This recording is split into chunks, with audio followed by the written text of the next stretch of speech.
Hello students, आपका स्वागत है मेरे यूट्यूब चैनल पर। नमस्कार प्यारे बच्चों, कैसे हो आप। आज हम पढ़ेंगे अलंकार। प्यारे बच्चों, मनुष्य समाज सौंदर्य उपासक है, अर्थात सुंदर चीज़ें उसे अच्छी लगती हैं। इसलिए मनुष्य स्वयं भी सुंदर दिखने के लिए अनेक आभूषणों का प्रयोग करता है। जिस प्रकार से मनुष्य सुंदर दिखने के लिए आभूषणों का प्रयोग करता है, उसी प्रकार से कवि ने अपनी कविता को सुंदर बनाने के लिए अलंकारों का सृजन किया है। अलंकार शब्द का अर्थ है आभूषण या गहना। तो काव्य की शोभा बढ़ाने वाले शब्दों को हम अलंकार कहेंगे। यदि पेपर में आपसे परिभाषा पूछी जाती है तो आप लिखोगे कि काव्य की शोभा बढ़ाने वाले शब्दों को अलंकार कहते हैं।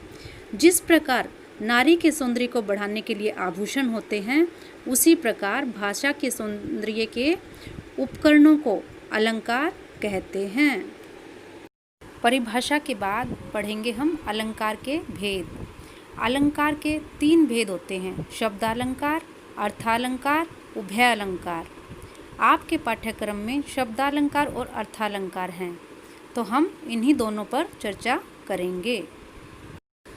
प्यारे बच्चों, सबसे पहले हम शब्दालंकार की परिभाषा और उसके भेदों के बारे में पढ़ेंगे। शब्दालंकार, देखिए, शब्द प्लस अलंकार, अर्थात जिस अलंकार में शब्दों के प्रयोग के कारण कोई चमत्कार उत्पन्न होता है, वहाँ पर शब्दालंकार होता है। इस अलंकार में शब्दों के कारण चमत्कार उत्पन्न होता है। यदि हम उन शब्दों को हटा देते हैं, उनकी जगह दूसरा शब्द प्रयोग करते हैं, तो वो चमत्कार समाप्त हो जाता है। तो जिन शब्दों के कारण चमत्कार उत्पन्न होता है, वो शब्दालंकार कहलाता है। शब्दालंकार के 3 भेद होते हैं: अनुप्रास अलंकार, श्लेष अलंकार, यमक अलंकार। आओ बच्चों, अब हम इन भेदों को उदाहरणों के माध्यम से समझते हैं। अनुप्रास अलंकार। अनुप्रास शब्द 2 शब्दों के योग से बना है, अनु प्लस प्रास। अनु का अर्थ होता है बार बार और प्रास का अर्थ होता है वर्ण, अर्थात जहाँ पर वर्णों की बार बार आवर्ती हो, वहाँ अनुप्रास अलंकार होगा। जैसे रघुपति राघव राजा राम। यहाँ पर देखो बच्चों, रै वर्ण की बार बार आवर्ती हो रही है। रघुपति में रै है, राघव राजा राम। तो यहाँ पर अनुप्रास अलंकार होगा। रै की बार बार आवर्ती के कारण अनुप्रास अलंकार है। दूसरा उदाहरण देखिए, तरनी तनुजा तट तमाल तरुवर बहुछाए। बताइए यहाँ पर कौन सा वर्ण बार बार आ रहा है? तय वर्ण। तय वर्ण की बार बार आवर्ती के कारण इस पंक्ति में अनुप्रास अलंकार होगा। प्यारे बच्चों, शब्दालंकार का दूसरा भेद है यमक अलंकार।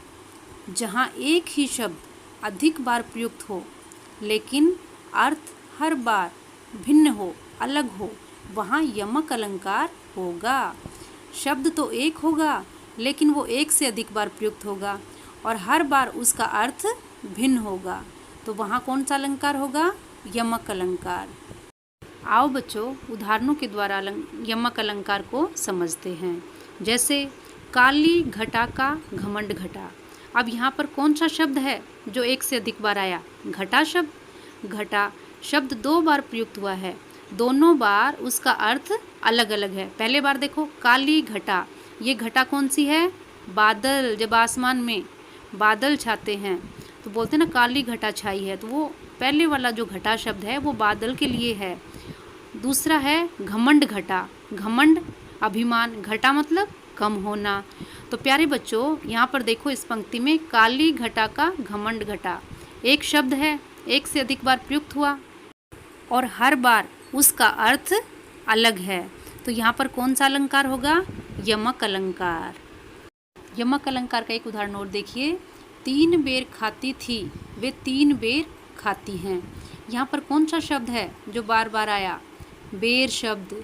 पहले वाला बेर शब्द है वो एक फल के लिए प्रयोग हुआ, 3 बेर खाती थी, मतलब बेर जो फल है वो 3 खाती थी, वे 3 बेर खाती है। और दूसरा जो बेर शब्द है वो बार के लिए आया है, तो यहाँ पर बेर शब्द एक से अधिक बार प्रयुक्त हुआ है, तो इस पंक्ति में यमक अलंकार होगा। शब्दालंकार का आखिरी भेद है श्लेष अलंकार। श्लेष अलंकार की परिभाषा क्या होगी? जहाँ पर ऐसे शब्दों का प्रयोग हो जिनके एक से अधिक अर्थ निकलते हों, वहाँ पर श्लेष अलंकार होगा। श्लेष शब्द का अर्थ होता है बेटा चिपकना, चिपका हुआ। यहाँ पर क्या है? यहाँ पर शब्द तो एक ही होगा लेकिन उसके अनेक अर्थ निकलेंगे। जैसे रहीमन पानी राखिए, बिन पानी सब सून, पानी गए न उबरे, मोती मानुस चून। पानी गए न उबरे, मोती मानुस चून। यहाँ पर देखो पानी जो है उसका प्रयोग अलग अलग अर्थों के लिए हुआ है। मोती के लिए पानी क्या है? मोती की चमक है। मनुष्य के लिए पानी क्या है? मनुष्य की इज्जत है। और चून, आटा, इसके लिए पानी क्या है? साधारण पानी ही है। तो यहाँ पर यदि मोती की चमक चली जाती है तो वो किसी काम का नहीं, मनुष्य की इज्जत चली जाती है तो उसका भी कोई वजूद नहीं, और आटे में यदि पानी ज़रूरत से ज़्यादा डल जाता है तो वो आटा भी किसी काम का नहीं है। तो यहाँ पर शब्द क्या है? एक ही है, पानी, लेकिन उसके साथ उसके अनेक अर्थ चिपके हुए हैं। तो श्लेष अलंकार में एक शब्द का प्रयोग होगा लेकिन उसके अर्थ अलग अलग होंगे या उसके अनेक अर्थ चिपके हुए होंगे। प्यारे बच्चों, आओ हम एक बार श्लेष अलंकार और यमक अलंकार में अंतर जान लेते हैं।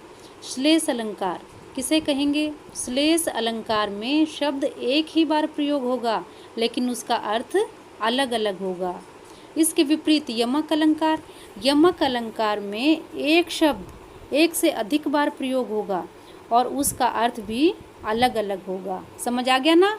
श्लेष में शब्द क्या होगा? एक ही होगा लेकिन उसके साथ उसके अनेक अर्थ चिपके हुए होंगे। यमक में एक से अधिक बार शब्द प्रयोग होगा और हर बार उसके अर्थ अलग अलग होंगे। अरे बच्चों, आओ आज हमने इस वीडियो में क्या क्या पढ़ा उसे एक बार दोहरा लेते हैं। सबसे पहले हमने पढ़ा अलंकार की परिभाषा। अलंकार वो उपकरण हैं जो काव्य की सुंदरता को बढ़ाते हैं। अलंकार के कितने भेद हैं? अलंकार के 3 भेद हैं, शब्दालंकार, अर्थालंकार और उभयालंकार। शब्दालंकार के कितने भेद हैं? अनुप्रास अलंकार, यमक अलंकार और श्लेष अलंकार। अनुप्रास अलंकार किसे कहेंगे? जहाँ वर्णों की बार बार आवृत्ति हो वहाँ अनुप्रास अलंकार होगा। यमक अलंकार एक शब्द का एक से अधिक बार प्रयोग होना और वह उसका अर्थ अलग होना यमक अलंकार कहलाएगा। श्लेष अलंकार एक शब्द का प्रयोग होना और उसके अनेक अर्थ चिपके रहना, ये होते श्लेष अलंकार। प्यारे बच्चों, आज हमने शब्दालंकार के भेद पढ़े। अगले वीडियो में मैं आपको अर्थालंकार के बारे में समझाऊंगी। आशा करती हूँ आपको सब अच्छे से समझ आया होगा। यदि आपको कोई शंका हो तो आप कमेंट बॉक्स में कमेंट करके पूछ सकते हो। Thank you. अगर आपको ये वीडियो पसंद आई हो तो लाइक और शेयर ज़रूर करें।